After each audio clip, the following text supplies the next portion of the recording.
Hi everyone. Today I'll be sharing a presentation on one of the leader-driven theories, transformational leadership. I found this theory quite engaging, especially in terms of its application in the nonprofit sector. I intend to answer the following questions about transformational leadership. I hope you can come away with a greater understanding of the model and perhaps some ideas of how you can incorporate aspects of it into your work. Enjoy! Transformational leadership is a leadership style that seeks to motivate followers through clear communication, inspirational focus, and positive reinforcement. This leadership style is characterized by charismatic leaders who create a vision for the future, foster a sense of purpose, motivation, and commitment among their followers, and encourage innovation and change. The theory was developed over time, starting in 1973 with James Downton, who focused on leader-follower relationships and coined the term rebel leadership. While researching political leaders in the late 1970s, James Burns found that the nation needed transforming leaders with visions of a better future rather than transactional leaders who engaged in systems of power and punishment. He believed in transformational leadership as a vehicle for meaningful social change and also emphasized the importance of ethics in leadership. Bass, who thought this theory would result in high levels of organizational commitment and performance, built on Burns's work. He also argued that leaders should use both transactional and transformational approaches. Initially omitting any moral and ethical component, Bass and colleagues later reversed course to avoid incorporating immoral, pseudo-transformational leaders from being held up as inspirational.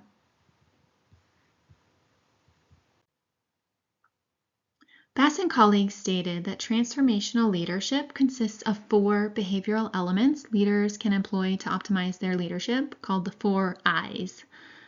The first one, idealized influence. Originally referred to as charisma, according to Dugan, these leaders serve as role models, sacrificing personal gain, acting consistently, and demonstrating ethical courage.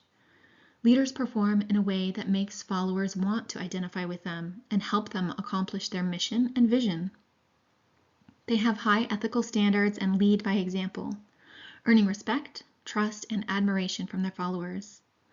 An example of this factor in action is Martin Luther King Jr., who demonstrated an unshakable commitment to ethical practices even in challenging situations and gained the trust and loyalty of his followers.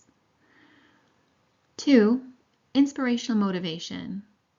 Inspirational motivation is about igniting passion and energy in followers by sharing a bold, inspiring vision for the future. Leaders communicate with enthusiasm and conviction, instilling a deep sense of purpose, meaning, and connection with each other. By setting these expectations and fostering a positive, forward-thinking outlook, they inspire followers to push beyond their limits and exceed what was thought possible. With optimism in the future, leaders inspire their teams to not just envision success, but to actively create it together. 3. Intellectual stimulation. Intellectual stimulation refers to a leader's ability to encourage followers to question assumptions, challenge existing perspectives, and embrace new approaches. This approach fosters creativity, innovation, and critical thinking by engaging followers in problem solving and allowing them to contribute to solutions. Leaders who practice this choose to not critique differing views, which promotes a culture of idea sharing in the organization. 4. Individualized consideration, which is an empathetic approach toward understanding and addressing the needs and emotions of followers. Avolio described this factor as having a two-way exchange in communication. Among other things, supports might include training and coaching, allocating tasks according to the competence of each individual, and supervision of performances. Examples of some transformational leaders include Barack Obama, Nelson Mandela, and Oprah Winfrey. Each leader here and each quote carry different attributes of transformational leadership.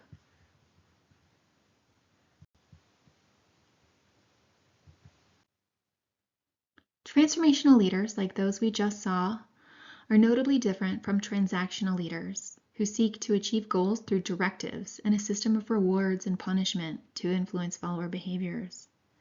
That said, an effective transformational leader might use the 3 transactional leadership factors in varying degrees to balance their management approach. The 3 transactional leadership factors include contingent reward, active management by exception, and passive management by exception. Dugan states that contingent reward involves creating explicit contracts with followers that specify roles, responsibilities, and desired outcomes. Followers are offered material and mental rewards for meeting goals specified in that contract. Active management by exception is seen when the leader positively supervises followers' performances, intervening and correcting mistakes with them before they are made. In contrast, passive management by exception includes negative supervision of followers' performance, where the leader intervenes after mistakes are made and may use material and mental punishment as a form of corrective action.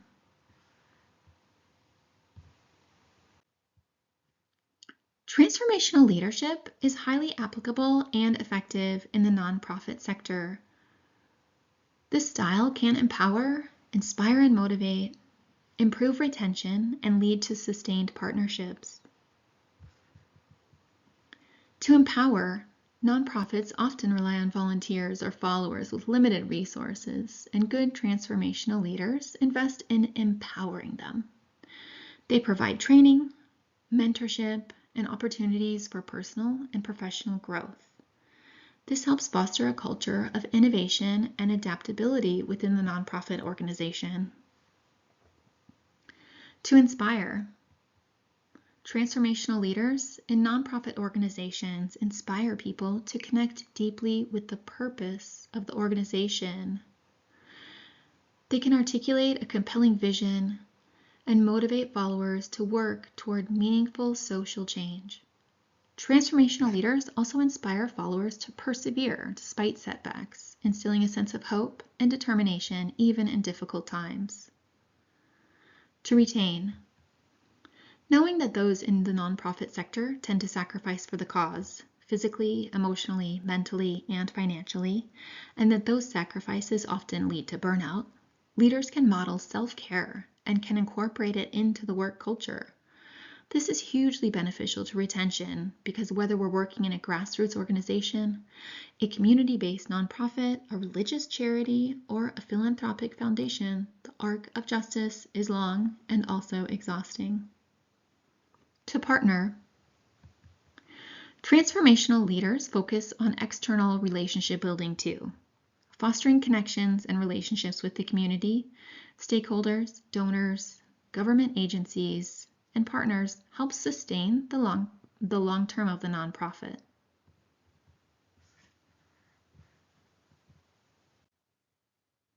And on to some critiques. Despite Bass and Steidelmeier making corrections to their initial exclusion of Burns's ethical requirement of the theory, transformational leadership still has the potential for misuse. I find this critique especially salient given our current political climate. We still seem to be waiting for leaders to follow, which opens the door to embracing pseudo-transformational leaders like Elizabeth Holmes and worse. Pseudo-transformational leaders are perceived to be charismatic because of their grandiose rhetoric and heightened levels of self-confidence. However, they're primarily motivated by self-interest. Holmes, the founder of Theranos, serves as a cautionary tale of how transformational leadership can go awry when the leader's visionary goals are not grounded in reality, when ethical concerns are ignored, and when followers are pressured to conform to an unrealistic and potentially harmful narrative.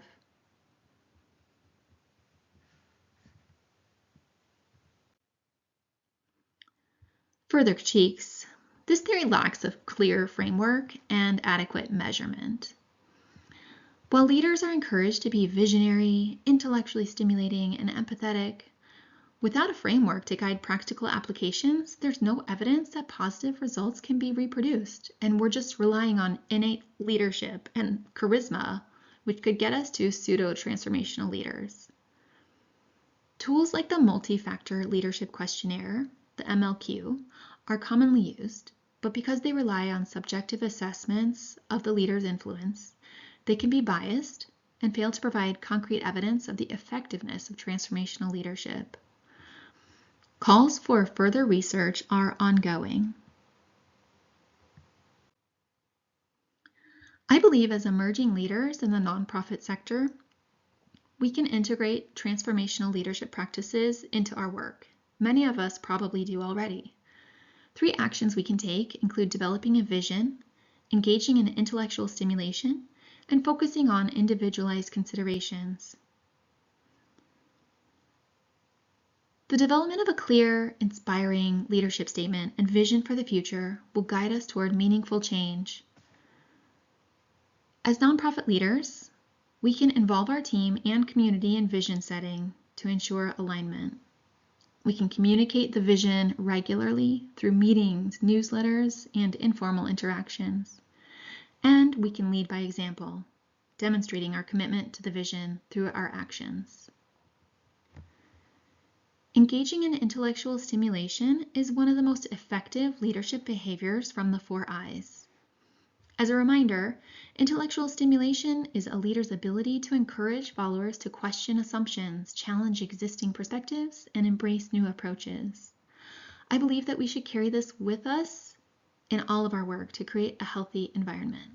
We can do this by asking for new ideas and solutions from everyone, offering learning and growth opportunities where we can, such as training or mentoring, and rewarding innovative ideas that foster a culture of continuous improvement. Finally, providing individualized attention and support to team members and recognizing their unique needs and aspirations is something we can do as nonprofit leaders. We can do this by mentoring with regular one-on-one check-ins, helping to set personalized goals and providing personalized growth opportunities, and prioritizing health and well-being by modeling self-care and building it into the workplace.